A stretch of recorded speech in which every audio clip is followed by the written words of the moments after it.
Je tombe récemment sur une extension Firefox qui fait de l'extraction de données. Tu sélectionnes un champ sur une page, ça récupère tous les éléments similaires. Tu peux exporter en CSV ou envoyer les données vers une API. Fonctionnellement, c'est propre, la roadmap est bien remplie, mais 60$, ça m'a franchement surpris. Surtout quand tu vois ce que fait réellement l'outil. Je me suis dit un truc très simple, ça, je peux le refaire moi-même. Mais au lieu de le faire à la main, j'ai voulu tester une IA que je n'avais jamais utilisée jusque-là. Elle s'appelle GLM de ZAI. Prix affiché 36$, que j'ai eu à environ 25€ pour une réduction pour un an.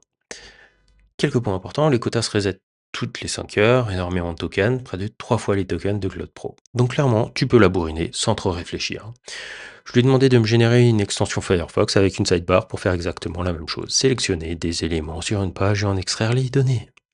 Concrètement, donc, je sélectionne un champ sur la page, l'extension détecte automatiquement tous les champs similaires, je clique et j'extrais l'ensemble des données. Simple. Ensuite, je pousse ça vers un webhook N8N. Derrière, je récupère un poste avec chaque élément extrait, prêt à être réutilisé.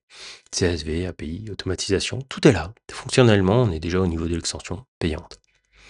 Ce qui m'intéressait surtout, c'était la solidité. Donc j'ai blindé les tests. Quelques chiffres.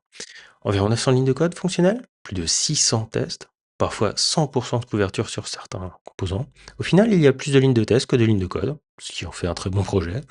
Et sachant tout, les bugs sont anticipés, les composants sont fiables et l'extension tient la route. Et c'est là que ça devient intéressant. On parle d'une IA à 25€ qui permet de recréer une application vendue 60$ en quelques heures. Ce n'est pas gratuit, évidemment, mais le coût marginal devient ridicule. Pour tous les petits SAS très spécialisés, très simples fonctionnellement, la question se pose clairement, est-ce que ça vaut encore le coup de payer un abonnement quand une IA peut te générer l'outil sur mesure? Il y a un lien de description avec un code d'affiliation. C'est ma première collaboration. Il ne me connaissait pas du tout. Donc oui, on peut dire que la vidéo est sponsorisée.